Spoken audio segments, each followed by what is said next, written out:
Bincang santai, santai dong. Mau kemana?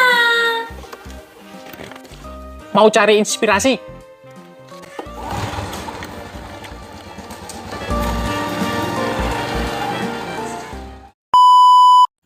Sobat bahagia, kita di Sale Putih kembali. Kita ada tamu Mbak Dian. Saya pengen panggil Mbak Dian ya saya, Mbak Dian. Yeah. Dian. Ini Ketua UMKM 1 Pius 10 Karanganyar ya Mbak Dian. Yeah. Punya usaha apa Mbak Dian? Ayo. Usahanya DND Cake nih, ada di depan ya. Wah, nanti kita makan-makan teman-teman ya. Jadi bawa ini ya. Sudah nanti dihabisin. dibawain nanti tinggal Ya. bancaan. Terus apalagi Mbak? Ada Produknya apa kefir. sih? Apa tuh, Mbak? Ada 2 macam produk. Iya. Jadi produk apa namanya cake itu mereknya DND, yang kedua ada kefir. Kefir itu susu difermentasi. Cuman saya nggak akan bahas ini ya. Nanti ini panjang sekali kalau bahas nggak kefir apa-apa. itu. Lama nanti ini pokoknya Ngerti kefir ku? itu lebih baik daripada yogurt karena bakterinya lebih banyak. Oh, kefir ya namanya. Iya. Lagi ngetren ya. Minuman Iya, itu ya. iya, Kefir. lagi. Tahu gue Kevin Aprilio. Oh gitu. Loh, masa cowok kok malah taunya sama cowok? Biasanya cowok itu taunya yang perempuan Karena cantik-cantik. yang namanya gitu. Kevin itu jarang perempuan namanya Kevin. Ya, ya, ya. Saya tanya Kevin. Itu Iya. ya. Sebenarnya dulu punya banyak produk ya, tapi sekarang fokus ini. Fokus kedua. Dua ini aja sudah banyak macamnya kan. Terima kasih kita sudah di anu ya, dikasih ini ya. Iya. Nanti logonya ada di podcast kita. Bawah situ. Iya. Dan nanti juga pesan dia ada di deskripsinya ya. Boleh, Siap. boleh, Ya. boleh. Pesan snack ada di sini gitu ya. Kembali lagi ke topiknya. Topiknya. UMKM Santo Pius Karanganyar. Sebenarnya saya juga pendirinya ya. Lah iya Thomas, Mas. Kemarin ada di grup pendiri tiba-tiba loh, Mas Pran kok hilang. Ojo Ada ngomong apa? hilang, ojo ngomong hilang. Saya masih ada di sini. Oh, masih ada ya? Karena dulu itu tagline-nya memang saling menghidupi ya. Iya. Karena dulu kemudian diterpa pandemi, Tuh. semua kena itu jadi tiarap waktu itu. Tapi awal-awalnya saya masih ingat saya dan beberapa teman lah gitu ya. Ada 5 macam itu ya. Iya, Ya, 5 orang, 5 macam. 5 macam orang. Iya, iya. 5 macam orang itu awal-awalnya. Sebenarnya apa yang dilakukan paguyuban UMKM Santo Pius 10 Karanganyar ini, Pak? Kalau yang dilakukan itu kan Walaupun baru 2 bulan ya, ya. Tapi nggak apa-apa, ditanyakan dulu. ya, jadi kalau ditanya menjadi ketua kan baru 2 bulan. Iya. Tapi kalau yang dilakukan itu kan setahu saya ya apa-apa. ini kita rutin berjualan setiap Sabtu dan Minggu di selasar gereja Iya, itu ya. betul. Banyak yang kita tampung ada dari kuliner, ada kebanyakan memang kuliner ya. Oh. Ada snack, ada Efek macam-macam pandemi ya? sayur lah. Betul. Lolah itu kan memang awal mulanya ada jualan itu kan malah pas udah Pas pandemi pandemi, ya. ya.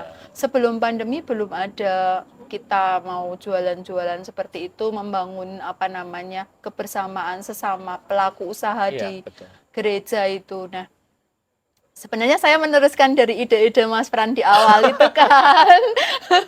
Ada banyak macam inti dasar pokok yang saya mencoba melanjutkan bahwa sebenarnya semua teman-teman pelaku usaha itu kan butuh wadah ya. Iya.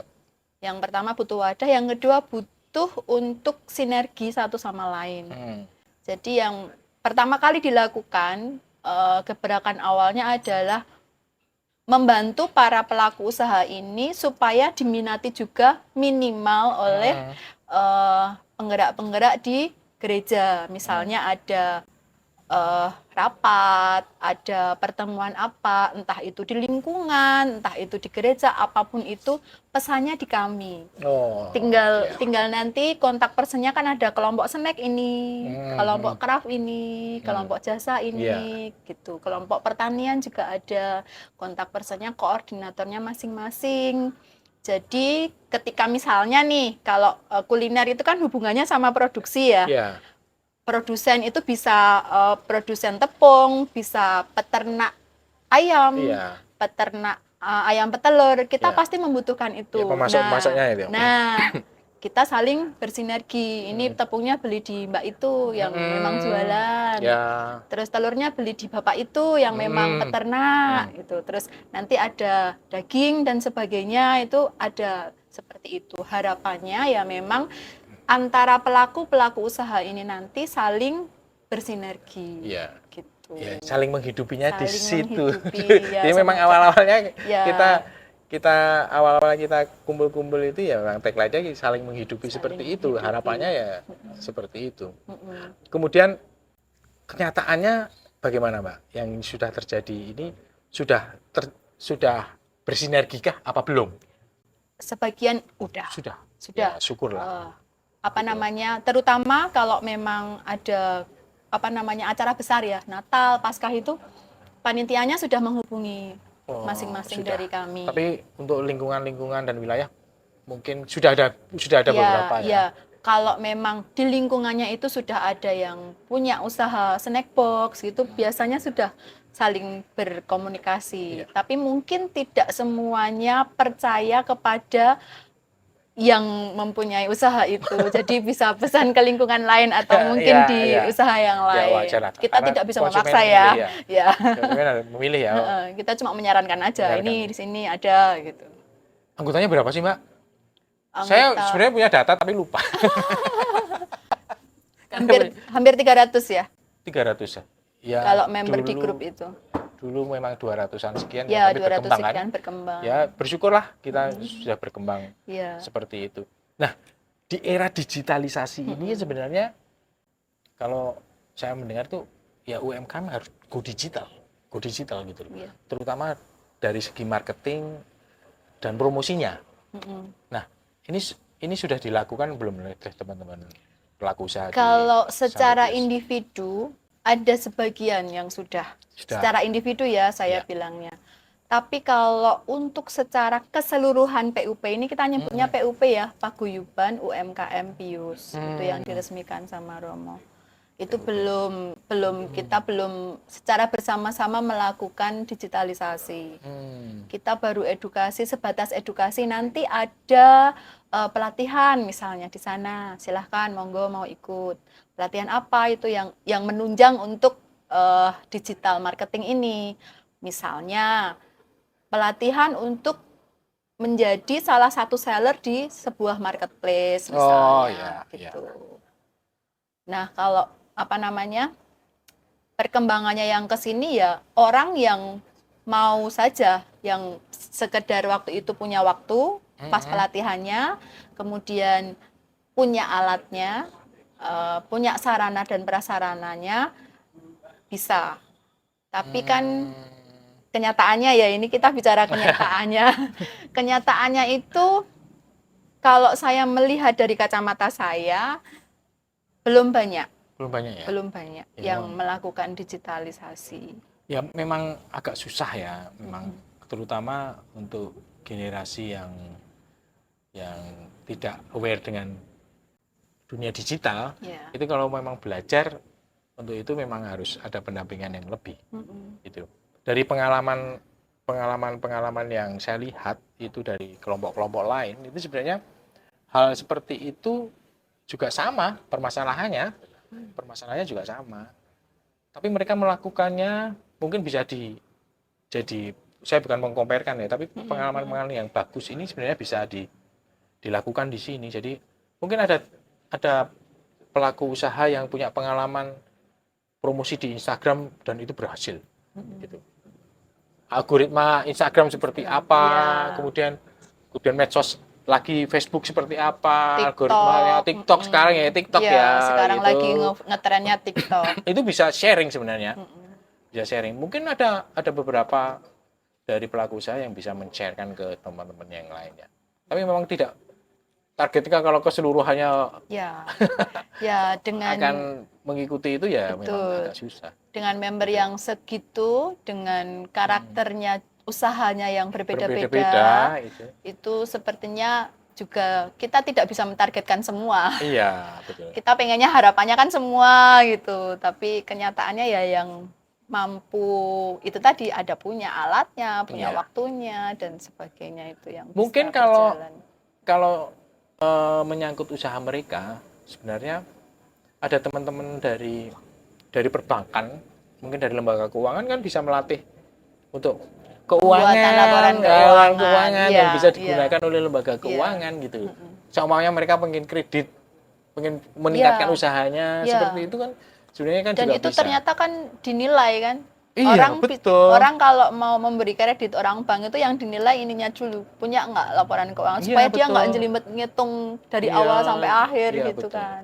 Itu hal sederhana sebenarnya Iya, menyangkut ternyata sesederhana itu aja berguna gitu. Iya, seperti karena saya juga melihat dari teman-teman kelompok lain juga seperti itu. Sederhana, ternyata nggak buat laporan itu nggak susah-susah amat gitu. Itu kan ya mungkin bisa dicoba ya. Kita sharing aja ya Mbak, Iya, kita ngobrol-ngobrol di sini kan cuma sharing. Iya. Harapan kedepannya seperti apa sih Mbak, UMKM pelaku usaha di Santopius 10 Karanganyar ini? Banyak sekali Mbak. Iya. Jadi potensinya juga besar sekali sebenarnya. Yang masuk grup itu saya pikir hanya orang yang tahu aja. Tapi di luar itu tuh sebenarnya banyak sekali yang punya usaha belum masuk grup. Iya. Itu contohnya banyak di lingkungan saya sendiri aja belum masuk grup tapi dia sebenarnya punya usaha gitu. Misalnya peyek itu kan juga usaha kan. Peyek, fotokopi, jualan alat tulis kayak gitu. Banyak sekali. Kalau bicara masalah harapan, kalau harapan pribadi loh ya. Harapan pribadi saya semoga saling bersinergi seperti yang diutarakan tujuan awalnya mendirikan itu. Saling bersinergi satu sama yang lain antara pelaku usaha yang satu dengan kelompok usaha yang lain itu saling berkolaborasi. Yang pertama itu. Yang kedua, semakin naik kelas. Ya, itu sebenarnya. Semakin naik kelas. Jadi kalau di luar itu gaungnya UMKM harus naik kelas, naik kelas gitu. Padahal nggak sekolah ya. Ya, kayak gini nanti bisa jadi sekolah ya. Podcastnya nanti kan jadi sekolah juga. Orang melihat podcast kemudian, oh iya ya ternyata dari podcast ini membuat pelajaran orang lain bapak-bapak juga. banget ya. Saya ibu-ibu. Ya, harapannya seperti itu. Iya. UMKM harus naik kelas gitu, go digital gitu ya. Nggak Harapannya cuma seperti itu. Seperti ini aja. Iya, memang seperti itu. Nah, bahkan umat kita ini sebenarnya kan ada pengusaha-pengusaha besar. Ya. Tapi kalau masuk ke situ ya mungkin ada rasa piye ngono ya. Saya nggak tahu ya apa yang dipikirkan. Sebenarnya kalau mereka bisa membantu share pengalaman mereka, sekedar pengalaman saja, saya pikir bagus banget. Iya. Semoga ngobrol kita itu didengar. Iya. Oleh. Jadi ini saya pengen ngilik-ilik mereka untuk bisa sharing dengan kita yang menengah. Kan UMKM itu kan menengah, kecil dan mikro kan. Walaupun mereka share tentang bagaimana berupaya membesarkan usahanya, itu kan suatu pengalaman yang berharga sebenarnya kan gitu. Bagaimana trik biar bisa sukses? Iya, bisa walaupun jatuh bangun itu pasti. Itu. Ya harapannya seperti itu ya. Go digital. Karena itu keharusan ya zaman sekarang. Harus kalau nggak melek digital ya usahanya seperti itu aja terus seperti itu gitu. Dan kita nggak mau. Administrasinya juga dibenahi, harus baik. Karena untuk evaluasi usahanya ya muaranya di situ kan. Iya. Itu semuanya harus terekam dengan baik. Itu. Mungkin ada yang mau disampaikan ke sobat bahagia Mbak Dian. Apapun. Iya. Wah, produknya ora apa-apa. Nanti malah jadi promosi produk ya. Nggak apa-apa. Promosi produk ya nggak apa-apa. Terus tentang UMKM di Santopius juga monggo silakan.